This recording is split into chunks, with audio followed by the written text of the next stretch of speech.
36 जिल्हे, 36 बातम्या. News G9 Maharashtra.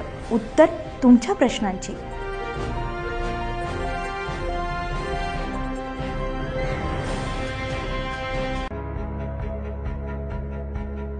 Advocate Arjun T Patil लोक अदालतीमध्ये दिवाणी आणि फौजदारी एकूण 218 प्रकरणांमध्ये तडजोड झाली आहे. तसेच 6,16,149 रुपयांची वसुली झाली आहे.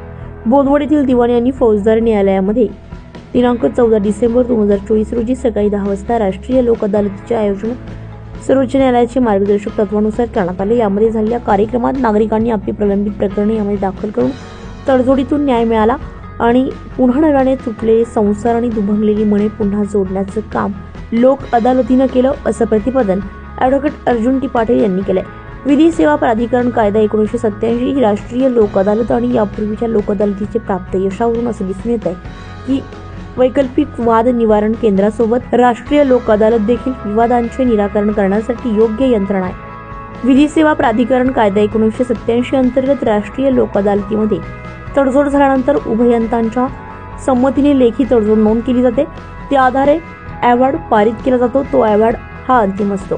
त्याला हुकूमनाम्याचे स्वरूप प्राप्त होते. त्या अवॉर्डच्या विरुद्ध अपिलाची तरतूद नाही. लोक अदालतीमध्ये प्रकरण निकाली निघाल्यावर पक्षकारांना संपूर्ण कोर्ट फीची रक्कम परत मिळते. यामध्ये दिवाणी, तडजोड पात्र, फौजदारी, मोटार अपघात, नुकसान भरपाई, कौटुंबिक वाद, भूसंपादन, बँका, वित्तीय संस्था तसेच शासकीय आस्थापनांची थकीत वसुली अशी दाखलपूर्व प्रकरणे तसेच प्रलंबित प्रकरणांचा निपटारा करण्यात आला. त्यासाठी वित्तीय संस्था, राष्ट्रीयकृत बँका, महावितरण, महापालिका, जिल्हा परिषद, विमा कंपन्या, शासकीय कार्यालये यांच्यासह वकील संघाच्या पदाधिकाऱ्यांच्या बैठका घेऊन पूर्वतयारी करण्यात आली आहे. लोक अदालतीसाठी प्रलंबित आणि दाखलपूर्व प्रकरणे लोक अदालतीमध्ये ठेवण्यात आलेली होती. यावेळी सदर लोक अदालतीमध्ये दिवाणी आणि फौजदारी एकूण 218 प्रकरणांमध्ये तडजोड झाली आहे. तसेच 6,16,149 रुपये वसुली झाली आहे. लोक अदालतीमध्ये ज्या जोडप्यांचे समझोताहून नांदण्यास घेऊन जाणाऱ्या पती पत्नीचे गुलाब पुष्प देऊन स्वागत करण्यात आले आणि त्यांना पुढील आयुष्याच्या शुभेच्छा देण्यात आल्या. या कार्यक्रमाचे अध्यक्ष नाक्यू AN सरवरी होते. कार्यक्रमास मंचावर प्रमुख उपस्थिती बोदवड तालुका वकील संघाचे अध्यक्ष अर्जुन टी पाटील, सचिव advocate Dhanraj C Prajapati, advocate Kishore Mahajan, advocate KS Ingle, पंच advocate CK Patil, advocate Amolsingh Patil हे होते. तसेच यावेळी वकील संघाकडून तालुक्यातील राष्ट्रीयकृत बँकांचे मॅनेजर, सेंट्रल बँकेचे व्यवस्थापक राहुल पाटील, विभागीय अधिकारी योगेश तायडे, जयेश गंगवार, वीज महामंडळ, महसूल विभाग अधिकारी वर्ग तसेच विधी प्राधिकरण योगेश पाटील, अविनाश राठोड हे उपस्थित होते. तर कार्यक्रमाचे सूत्रसंचालन आणि आभार प्रदर्शन ॲडव्होकेट KS इंगळे यांनी केले. पंच CK पाटील साहेब, सूत्रसंचालन करणारे ॲडव्होकेट सन्माननीय ॲडव्होकेट आमचे मार्गदर्शक KS इंगळे साहेब आणि या कार्यक्रमास आवर्जून उपस्थित असणारा जो बँकिंगचा अधिकारी वर्ग आहे त्या अधिकारी वर्गाला मी नतमस्तक होतो. कारण त्यांच्याच कार्यकर्तृत्वामुळे खऱ्या अर्थानं जनतेला आर्थिकदृष्ट्या प्रगल्भता येते.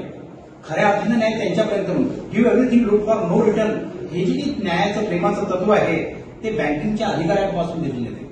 त्याचप्रमाणे बोदवडचे जे सेंट्रल बँकेचे मॅनेजर साहेब आहेत पाटील साहेब, त्यानंतर स्टेट बँकेचे जयेश गंगवाल साहेब, त्यांना मदत करणारे एलगावचे इस्लामाबादकर साहेब, वीज महामंडळाचे लंके साहेब,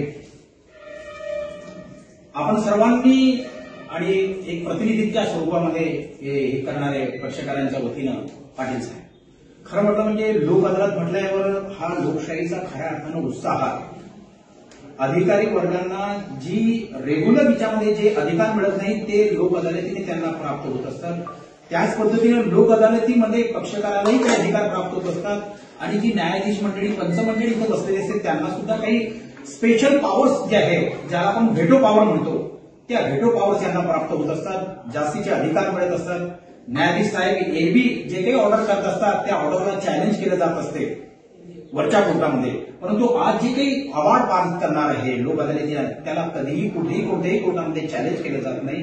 एवढं महत्व आणि अधिकार या निमित्तानं न्यायाधीश साहेबांना मिळतात. जे सन्माननीय बँकिंग क्षेत्राचे जे सहाय्य लोक आलेले आहेत त्यांनाही वेगळे अधिकार या निमित्तानं मिळत असतात. एरवी ते तडजोडीमध्ये काही रकमेच्या स्लॅबच्या खाली जाऊ शकत नाही. त्यांना या लोक अदालतीच्या निमित्तानं स्लॅबच्या खाली जाण्यापर्यंत त्यांना जो काही व्हेटो पॉवर आहे, डिस्क्रिशनरी स्वविवेक अधिकार जो एक मिळत असतो त्यांना सुद्धा, आणि त्याचा डायरेक्ट रिलीफ जो आहे, डायरेक्ट फायदा जो आहे तो पक्षकाराला होत असतो.